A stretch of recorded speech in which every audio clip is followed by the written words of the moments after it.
Hey guys, Joe here with howtohotshot.com. Okay, so I'm just going to do a real quick video and kind of explain something here. And what I'm going to be talking about today is the difference between dealer loads and POV loads. If you haven't worked in this industry before, this is going to be kind of an important thing to kind of go over. Most people who are driving up and down the highway or just kind of hanging out and they see car haulers, they don't understand that there are two different sides of this business that we work in, and there's pros and there's cons, but two completely different sides of things. And those two different sides are the dealer side and the POV side. Now, I believe POV, they're referring to POV as like the military term, personal operated vehicle. I'm not really 100% sure on that, but it is called the POV side.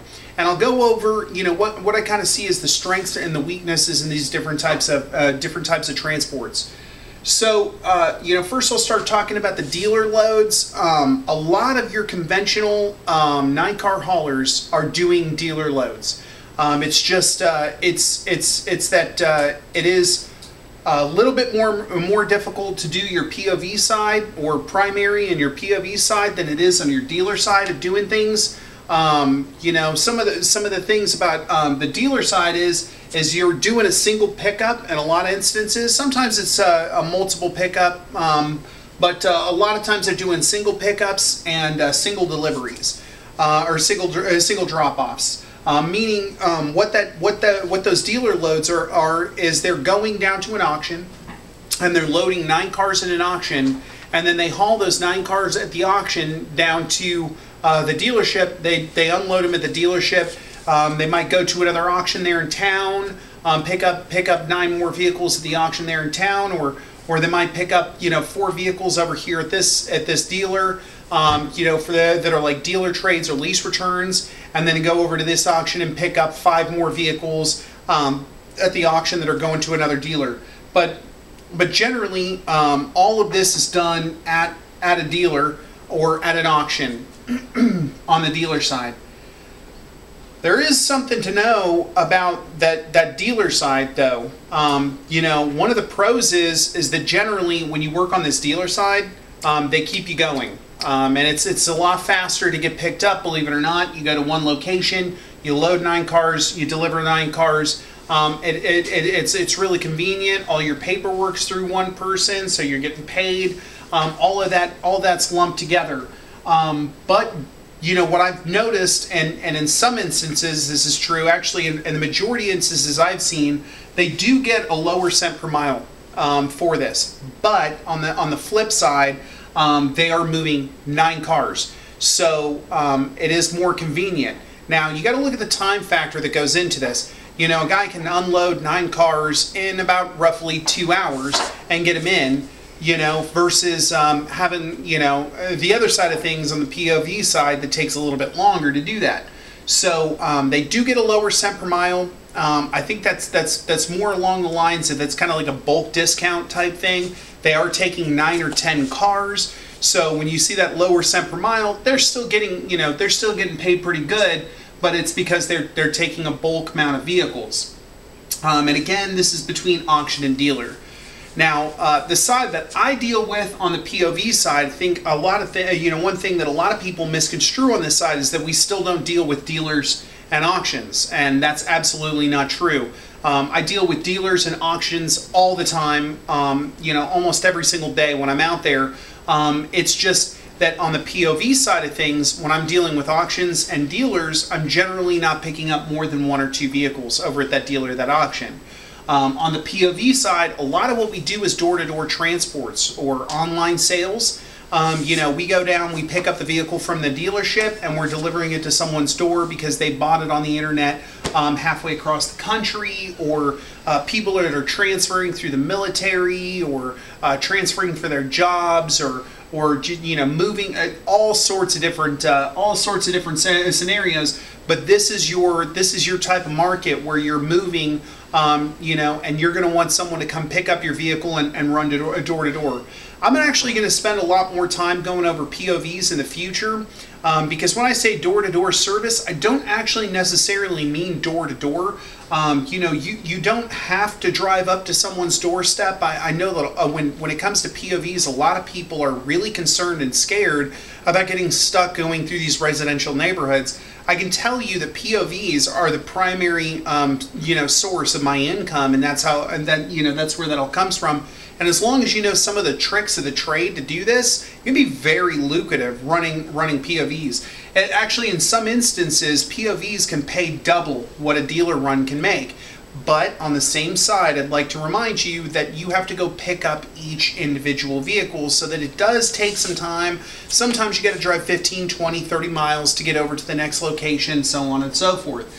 So on a POV side, we have multiple pickups and we have multiple drop-offs. So if I'm running like a 3 or 4 car wedge, you know, it would be beneficial for me to have 3 individual drop-off locations and 3 or 4, you know, three or four individual drop-off locations and 3 or 4 individual pickup locations. In theory, in most of your larger metropolitan areas, you can actually do that in about 1 day. You can get in, deliver your 3 or 4 cars, and pick up 3 or 4 cars and actually get back out of town, which is something we want to do for the most part when we're out there hotshotting, because staying inside of town, you know, you're always got a congested truck parking at any of the truck stops. Hotels cost more. We want to get in and get out, and not spend much time in there if we have to stop for the night. But we generally do on POVs see a higher cents per mile. I noticed that there is a ton of guys that are, you know, men and women, that are getting into the hotshot industry, and they start on the POV side. It's just a lot easier.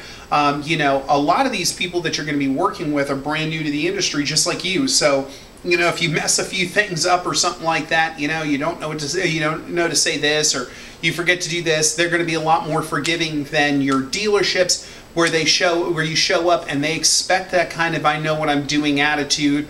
You know, they want to finish this transaction as fast as possible, because their business is about selling cars, not hanging out with transporters. That's something to remember. You know, but on the POVs, you know, it's important that, you know, you remember that a lot of these POVs are local deliveries. Sometimes that's just local tow yards. Sometimes that's the people's residences. You know, it can be any assortment of different places that generally the guys who work on the dealer side, you know, work in. I see a lot of people on this POV side coming out of the hotshot industry. You know, a lot of hotshotters running 3 and 4 car, you know, trailers, 5 car trailers, all the way up to about 7, you know, 7 in some instances 8 car trailers are running on this POV market. I can tell you out of my own experience, because I've run a 7 car on the POV side.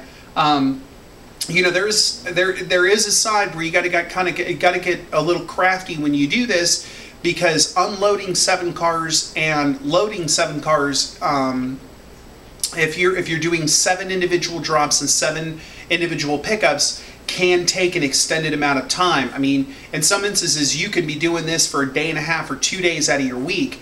Unfortunately, you're not making much money when you're, you know, because if you're not turning, you're not earning. You know, that whole commercial always says. And, you know, I'm borrowing their slogan on this one, but, you know, if I'm just running around town dropping off cars, or I'm picking up cars, I'm not necessarily making any money. I'm making money when I'm running down the road to my next place.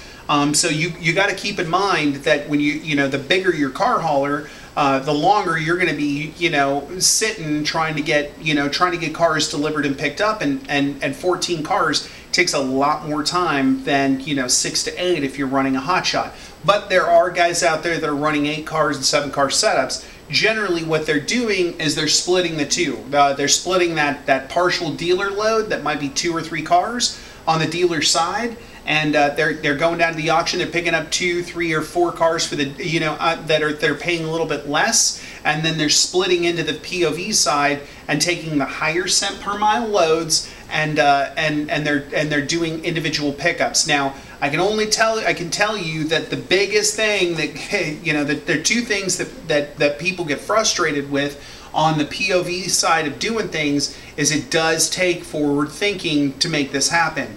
If I go out and I load a set of cars or 7 vehicles on a pickup on the POV side, I not only have to be thinking about like what my weight is and where I'm placing my vehicles, you know, what's relevant to height and all that, I also have to be thinking about what the order for my deliveries on the other side is going to be. There's no point in me loading a vehicle at the front of my trailer when it's going to be the first vehicle that delivers on the other end. So you have to be more forward thinking.